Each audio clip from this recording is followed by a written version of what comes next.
Сәлем баршаңызға, менің YouTube каналымның қолы гүл сұлулары. Қыстың суық күнінде ыстық шай мен ыстық самсаға не жетсін? Ал оны істеуге сіздің уақытыңыз үнемделмей тұр ма? Онда менімен бірге еріншек самсаның рецептісін бірге дайындайық.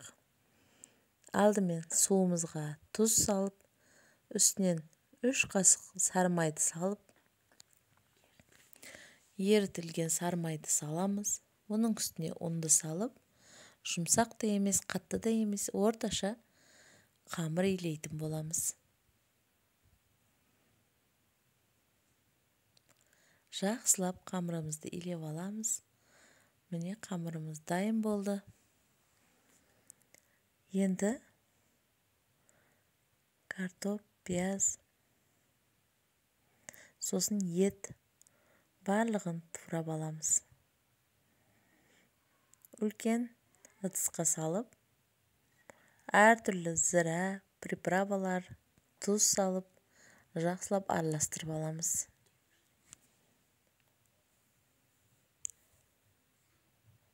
Зира мен дәмдеуішті салып, жақсылап араластырамыз.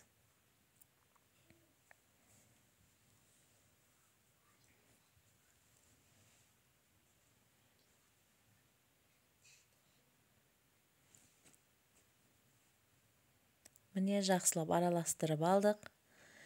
Енді демалған қамырымызды жаямыз. Осындай жұқа болып жайылу керек.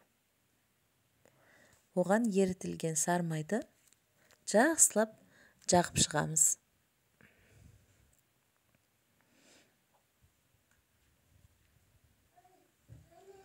Бар жағына бір келке етіп жайып шығамыз.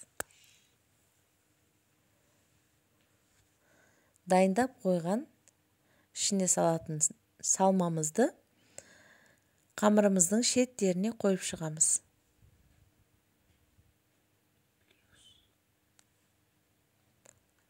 Қамырдың дәл ортасынан плюс етіп кесіп аламыз.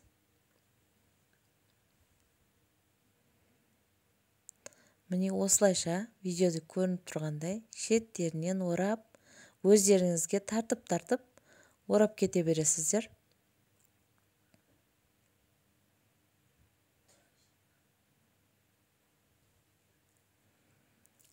Осылай болып шығады. Ортасы өзі тартылып, жаймен ашылады.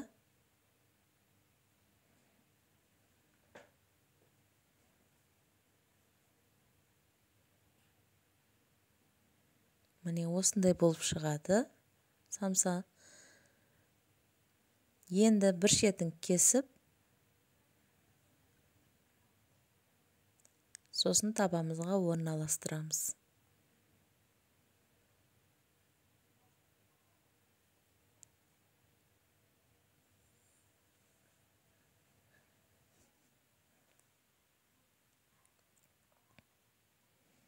Міне кесіп дайындап алдық бір шетін.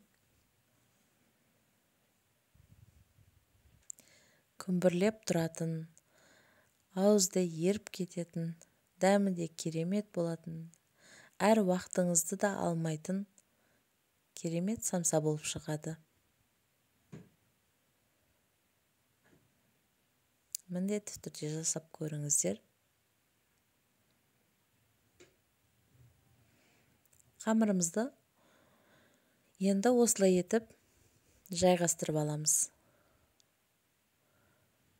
Үстіне жұмыртқа сүріп, қара зере, күнжіт сеуіп шығамыз.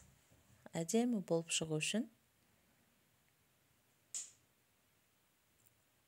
Қызып тұрған печкаға салып пісіріп аламыз. Міне самсамыз да пісіп шықты.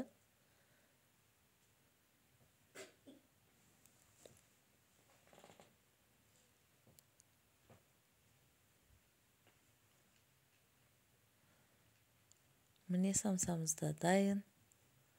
Сіздерге де ас болсын, балдарыңызды қуантып, өздеріңіз де қуанып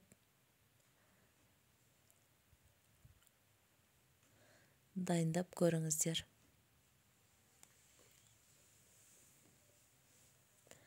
Каналыма тіркелмеген болсаңыздар тіркеліп, лайк басып кетуді ұмытпаңыз.